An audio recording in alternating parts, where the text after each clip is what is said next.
네, 이슈앤피플 2부 시작하겠습니다. 요즘 한 OTT를 통해서요 화제가 되고 있는 다큐멘터리가 있습니다.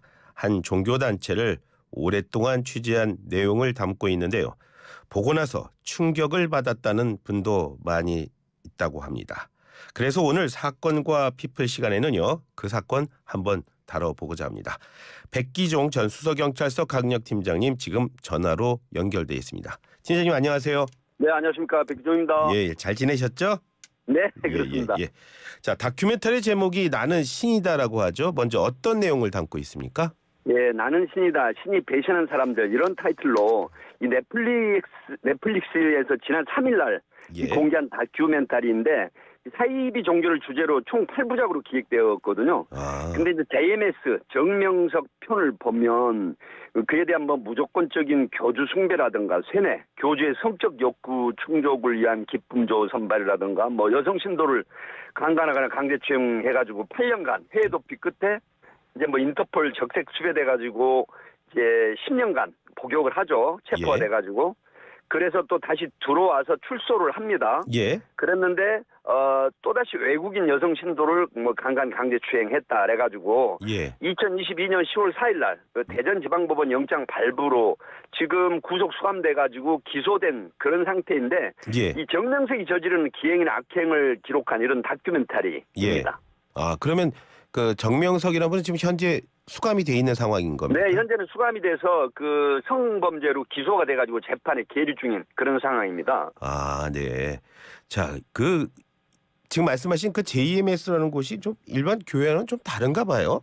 네, 사실은 1978년도에 그 정명석이 창설한 신흥종교인데 명칭은 예. 기독교 복음 선교회 예. 이렇게 지금 명칭이 돼 있고요. 예. 이 JMS 그럼 보통 일반인들이 이제 그 의구심을 갖는데 정명석의 영문 이니셜로 이제 총재나 교주 정명석의 그걸 따온 걸로 이렇게 지금 알려져 있습니다. 지금 예. 78세인데 예.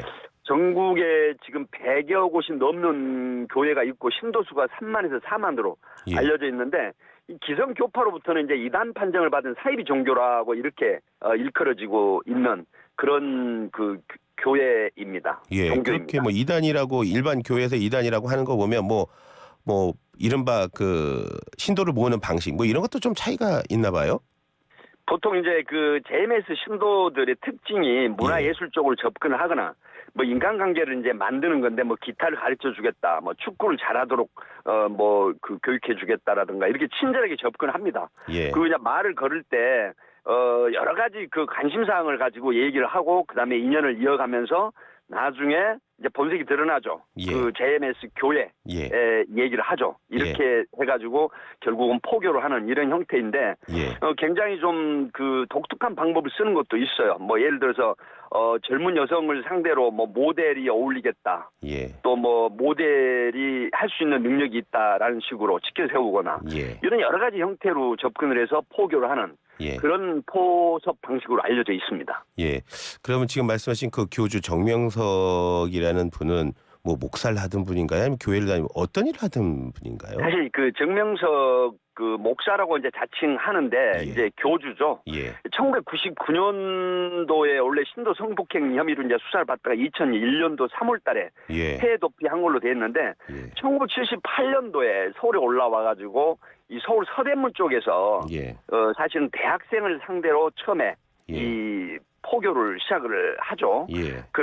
그래서 이제 결국 이렇게 본인이 그 교주로 이렇게 변신을 하게 되는 상황이면서 예. 이제 종교인들 명분을 내세워서 신도들을 모으고 예. 그러다가 결국은 앞에 제가 말씀드린 것처럼 예. 그 굉장히 많은 여성 신도들을 농락을 하고 성범죄를 저질러서 예. 이 구속이 된 그런 상태이고 다시 또 출소를 10년 후에 했다가 또 외국인 여성 신도 2명 추행하거나 성폭행해가지고 예. 뭐 나오는 범죄 공소장에 보면 22차례 성범죄를 저지른 걸로 나오거든요. 예. 그래서 다시 구속이 기소된 그런 상태이죠. 팀장님 잘 아실 것 같아서 질문 드리지만 이른바 성폭행 사범이라는 사람들은 뭐 한 번 하는 경우가 거의 없나 봐요. 이렇게 하면은 뭐 여러 차례 하고 그 정명석뿐만 아니라 그런가 봐요. 뭐 이 성범죄 같은 경우에는 이제 그 질환 같은 경우도 있어요. 예를 들어서 뭐 아이들 그 소위 말하면 어린이들이나 나이 어린 그 여자 아이들을 상대로 하는 그 뭐 그런 범죄, 그다음에 뭐 소아성애자 뭐 이런 거 말씀하시는 거죠? 네네. 그리고 이제 그 한 번 빠지기는 도착증 증세 같은 형태가 있죠. 그래서 뭐 좀 방송이라 그렇긴 하지만 어쨌든 성관계 중독증이 걸리는 그런 경향도 있거든요. 그래서 이제 그 생활을 하면서 성쾌락, 이게 마치 인생의 목표인 것처럼 행동하는 그런 형태가 일부 성적 범죄에서 많이 나타나기도 합니다. 그렇다고 해서 뭐 용서를 할 수는 없겠죠. 그렇습니다. 그런데 뭐 이번에 뭐 내용을 보면은 이 성폭행뿐만 아니라요, 신도에 대한 세뇌, 요즘에 뭐 더 세뇌란 말보다 뭐 가스라이팅 뭐 이런 말 많이 하는 것 같은데 뭐 그런 부분도 있었다고요. 사실은 이제 그 가스라이팅이라고 하는 거는 종교, 소위 종속 심리를 만드는 거거든요. 그래서 이제 교주라고 하는 상황이면 그 종교의 심취를 하는 신도들이 지상에서 가장 그 소위 말하면은 그 숭배하는, 존경하는 이런 형태로 탈바꿈이 됩니다. 그래서 그 교주라는 분이 어떤 행위를 해도 이제 그 위장을 하는 거죠. 뭐 예를 들어 하늘의 사랑이다. 이러면서 지상 명령식으로 하고 그래서 성범죄가 마치 그 당시에는 성적 범죄 피해자가 아니라는 판단을 하게 되죠. 근데 나중에 정신을 차리고 보면 이제 결국 성적 범죄인데, 그래서 가스라이팅이라고 하는 부분은 그 사람의 그 어떤 심리를 지배를 해서 그다음에 성적 착취를 하는 이런 건데, 이 정명석 이 사람은 자기가 재림 예수라고 이렇게 지금 표방을 했지 않습니까? 그래서 만약에 탈퇴를 하게 되면은 저주를 받는다, 뭐 결혼해도 기형아를 낳는다, 아니면 교통사고 나서 죽는다, 뭐 이런 어떤 해악을 고지를 해버리게 되면 심리적 종속 상태가 되면서 성적 착취의 피해자가 되면서 가스라이팅 형태로 계속해서 피해자가 되는 그런 경향이 있는 것이죠. 지금 팀장님 말씀하신 내용 보면요, 피해자가 상당히 많아요. 상당히 이렇게 많음에도 불구하고 또 오랫동안 해외 도피, 저는 선뜻 이해가 되지 않는데요. 그런 게 가능할까요? 그 JMS를 굉장히 오랫동안 추적해온 당국대 김도영 교수가 지금 핫하게 떠오르시는데, 이분의 그 폭로를 매체에서 하는 걸 보면 이 정명석이가 회에 도주했을 때도 현직 검사가 JMS 신도로 나오죠. 인터폴에 적색 수배가 돼 있음에도 이 정명석이 뭐 성범죄 수사 기록을 몰래 대출받아가지고 수사 기록 열람을 해서 분석을 해가지고 도움을 준다라든가 조언을 해준다라든가 또 이런 게 있고, 그래서 이 검사는 아마 대한민국 건국 이래 면직 검사 1호로 기록이 됐다라고 해요.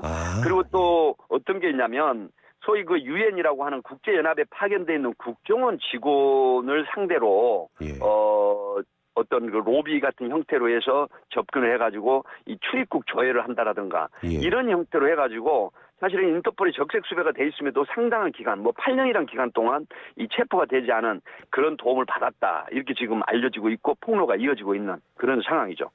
이런 데서 피해를 받은 분들이 제일 먼저 찾는 곳이 아마 경찰이 될 겁니다. 그런데 이런 경우에 경찰에서 수사하는 거는 뭐 사실 어느 종교 단체든지 신도들이 있지 않습니까? 그 종교식이나 뭐 종교 이념, 신앙 이런 걸로 뭉쳐지면 결속력이 대단해지거든요. 그래서 그 종교단체 행위가 범법 행위가 설령 있다고 하더라도, 인지를 했다고 하더라도 적법 절차에 의한 이제 수사를 하겠지만, 사실 종교인들이 명예손상이나 훼손되는 걸 극도로 꺼리거든요. 그래서 수사 협조 구하기가 쉽지 않고 또 피해자들에 대한 해유나 협박, 증거인멸 사례가 굉장히 많습니다. 피해자를 불렀는데도 피해자가 피해 안 당했다고 그런 경우도 있고요. 그렇죠? 이런 형태가 있죠. 그래서 종교단체 수사는 굉장히 어렵다, 이렇게 보시면 되겠습니다. 종교단체 수사 이렇게 어렵다고 하는데요. 그렇게 되면 그래도 뭐 해야 하는 경우에는 뭐 팀을 따로 꾸리게 되겠습니까? 어떻게 됩니까? 따로 꾸립니다. 예를 들어서 이제 업무 분담상 일반적으로 경찰서 여청 범죄 수사팀에서는 하지만 피해자가 만약에 13세 미만이거나 다수의 피해자가 있거나 사회적 이슈, 방금 이런 것처럼 JMS라든가 또 뭐 사회적으로 이목이 집중되는 사람이라든가 종교 관련 이런 걸 사안별로 이제 수사를 하는데, 바로 그 지역 경찰청의 여성 청소년 범죄 수사대라는 게 있습니다. 여기서 전담팀을 꾸려가지고 별도의 수사를 하는 그런 방식으로 진행을 하는 거죠. 지금 말씀하셨지만 이른바 이 사이비 종교가 가장 걱정이 되는 게, 뭐 거기서 뭐 믿고 무슨 어떤 자신이 뭐 편안함을 느낀다 뭐 그러면 되겠지만, 그게 아니라 거기에서 이렇게 범죄로 이어질 가능성이 크기 때문에 이게 걱정되는 거 아니에요? 그렇죠? 그렇습니다. 네. 이제 제가 통상적으로 혹세무민이란 말이 있지 않습니까? 예. 그 기만을 하고 사람을 속이고 이런 건데 정상적인 포교나 이 전도 활동으로 포장을 하죠. 예. 그래서 그 점을 모르는 이제 보통 일반 선량한 사람들 상대로 종속 심리를 만드는 거고 예. 나중에 보면 경제적 이익이나 성적 이익을 탈취를 합니다. 예. 그래서 저는 항상 늘 말씀을 드리는데 예를 들어서 정통 종교 있지 않습니까? 예. 이런 거를 제한 그 기타 종교 소위 이단이라든가 사입이라고 표방이 되는 예. 이런 종교는 심화 단계를 거쳐가지고 종속적인 상태로 만들어서 피해를 만들거든요. 예. 그렇기 때문에 검증되지 않거나 이 불명확한 종교의 전도나 포교를 하는 사람들 예. 이런 사람들하고 대화 자체를 피해야 된다. 저는 이렇게 말씀을 늘 드립니다. 예, 대화 자체를 피하는 게 가장 좋은 방법이지만 그런데 그렇습니다. 그런 과정에서 뭐 제 자녀가 뭐 들어갔을 수 있고요. 제 가족이 들어갔을 수 있고 아니면 네, 거기에서 그런 좀 경우가 많죠. 도와달라고 하는 경우가 있고요. 자, 네. 이럴 때는 어떻게 하는 방법이 가장 좋은 방법일까요? 네, 그래서 앞에 제가 말씀드린 것처럼 정통 종교가 아닌 경우에는 목적이 뭐 교주나 뭐 여러 가지 그 형태로 이제 개인 그 숭배라든가 뭐 세뇌 교육 그런 걸 위해서 세뇌 교육을 시키고 하는 건데 예. 결국 가족이 만약에 들어가 있다라고 하면 이런 경우에는 종교적 그 도움 받는다기보다는 예. 결국은 그 수사 기관의 도움을 받는 게 좋습니다. 왜 그러냐면 예. 이런 어떤 소위 혹세무민하는 이런 어떤 사입이나 이단으로 그 표시된 종교에서는 예. 앞에 제가 말씀드린 것처럼 경제적 착취, 성적 착취가 분명히 있거든요. 예. 그래서 그 심화된 그런 종속 심리를 무너뜨리는 건 예. 상담을 통해서 피해가 어떤 건지 아니면 어떤 강요에 의한 그런 종교 신앙심이 부여가 된 건지 이런 걸 캐치를 해가지고 결국 피해 부분을 예. 소위 찾아내서 그다음에 그 세뇌를 이 그 소위 말하면 그 파헤치고 들어가서 결국 구조를 해내는 방법이 많은데 사실 말처럼 쉽지는 않지만 예. 그러나 일선에서 보면 이런 이단이나 사이비 종교에 심취된 사람들이 굉장히 많이 뭐 예. 나중에 탈퇴를 시키고 또 법적인 그 구호 조치를 하는 경우가 있거든요. 예. 그래서 일단 상담을 통해서 예. 접근하는 방법을 배우고 그다음에 자기 가족을 구해내는 이런 형태가 굉장히 바람직하다 이렇게 말씀을 드릴 수 있습니다. 네. 고민 마시고 빨리 도움을 청하라는 말씀이셨습니다. 그렇습니다. 네. 오늘 말씀 고맙습니다. 네, 감사합니다. 예, 고맙습니다. 지금까지 백기종 전 수서경찰서 강력팀장이었습니다.